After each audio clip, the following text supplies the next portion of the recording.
Welcome to This Explainer. Today, we're going to completely unpack the psychological mechanics behind why deep focus feels, well, practically impossible these days, and more importantly, how you can actually get it back. Seriously, if you've been feeling like your attention span has just evaporated into thin air, you are absolutely not alone. Let's start off with a really simple question. If I handed you a book right this second, could you sit and read it for 20 uninterrupted minutes? For most of us, honestly, the answer is a tough pill to swallow. I mean, by page 3, your eyes are probably still scanning the words, but your mind, it has completely left the building.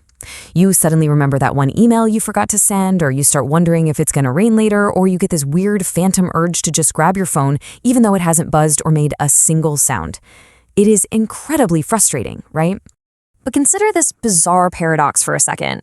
How is it that you can easily sit down and binge watch 3 back-to-back episodes of a TV show without breaking a sweat, but you struggle to get through just 10 pages of a book? Think about it. If our attention spans were literally just broken, both of those activities would be equally impossible. But they aren't. Your brain isn't sitting there asking, hey, how long should I pay attention? It's actually asking, what deserves my attention right now? Section 1. The focus illusion. How your brain adapts to distraction. So here's the truth. Your attention hasn't just vanished. It has simply adapted. Your brain is a master at adapting. It constantly learns from whatever you repeatedly do. Imagine your attention is like a big corporation. The CEO is the part of your brain making those deep, complex decisions. But before any information even gets to the CEO, it has to get past the security guard at the front lobby. Now, for thousands of years, this security guard had one incredibly crucial job: notice sudden changes to keep you alive, right? A rustle in the bushes meant a predator. A snapping twig meant danger. So your brain naturally evolved to prioritize novelty and change above everything else. But today, that exact same survival system is being totally hijacked. Every single notification, every breaking news alert, every time you refresh your feed, it is literally activating that security guard hundreds of times a day. It's kind of like going to the gym every single day, right? But instead of gradually adding more weights, you just spend your whole workout lifting a tiny 1-pound dumbbell. Fast forward a year, and you wouldn't be any stronger. You'd just be incredibly, freakishly efficient at lifting 1 pound. And guys, we are doing the exact same thing to our brains. We aren't training for mental strength or endurance. We are just constantly lifting digital 1-pound weights. Because every single time you do a quick check of a tab or glance at an app after just 30 seconds of work, your brain logs that as practice. Start, stop, switch, repeat. Your brain has no idea that you're just checking something real quick. It only notices the pattern. So you are literally training your mind to believe that changing focus every few seconds is exactly what it's supposed to be doing. So the really crucial takeaway here is this.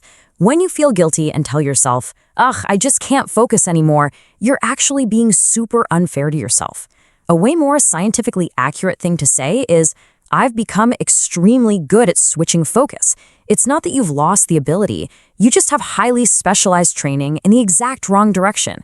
And honestly, that's great news, because whatever the brain practices, it can unpractice. Section 2, the interruption tax, the hidden cost of just a quick check. Okay, imagine you're putting together this massive 1,000-piece puzzle. You're 20 minutes in, totally in the zone, and someone interrupts you for just 15 seconds to ask a quick question.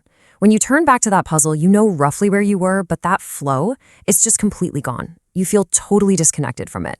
And this brings us to this fascinating psychological concept called attention residue.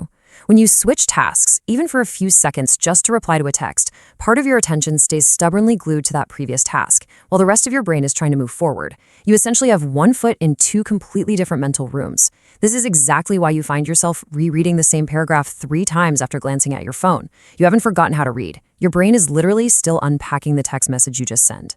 So the reality is, the biggest cost isn't actually the interruption itself, it's the restart. We totally trick ourselves into thinking a text only costs us the 15 seconds it takes to type it out. But the real danger, it's the massive amount of mental energy it takes to rebuild your entire train of thought, remember the problem you were trying to solve, and gather back up all those little details that actually mattered. To really get why this restart is so utterly exhausting, think of your working memory like your physical desk space. When you've got a clean mental desk, you only have exactly what you need for the task right in front of you: the glue, the paint, the instructions. But every single interruption, every open browser tab, every unfinished thought about your grocery list or those unopened letters, it places a random object right on that desk. The things you needed didn't disappear, but suddenly there is literally no room left to actually do the work. Deep focus is ultimately just about fiercely protecting this incredibly limited workspace. Section 3. Surviving the takeoff phase. Why the first 10 minutes are agonizing.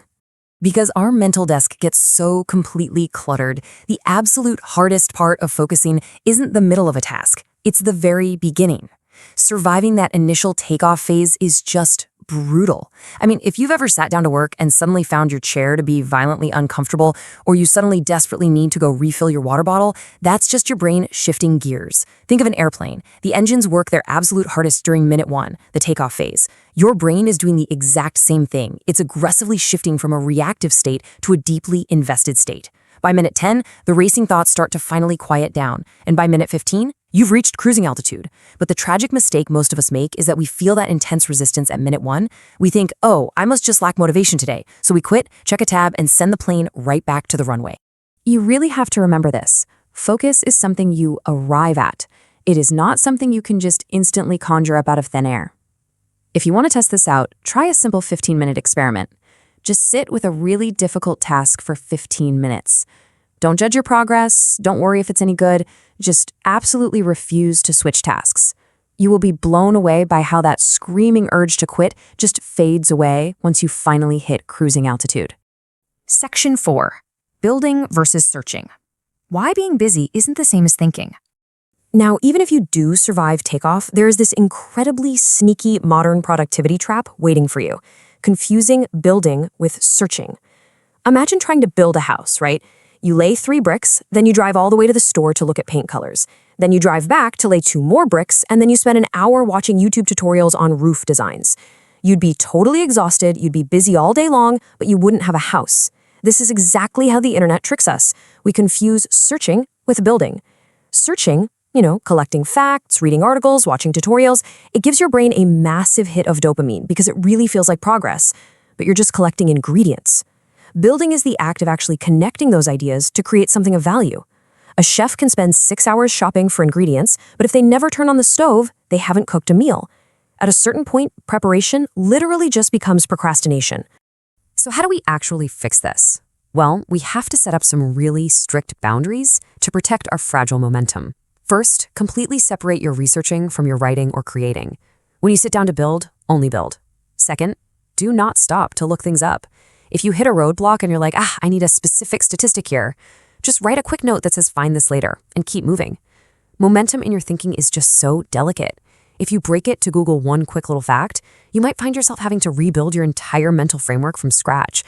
And look, your brain needs time for ideas to actually synthesize. Good ideas are a lot like steeping tea. Once the tea bag is in the hot water, constantly dumping out and changing the water isn't going to make the tea any stronger, right? You just have to let it sit.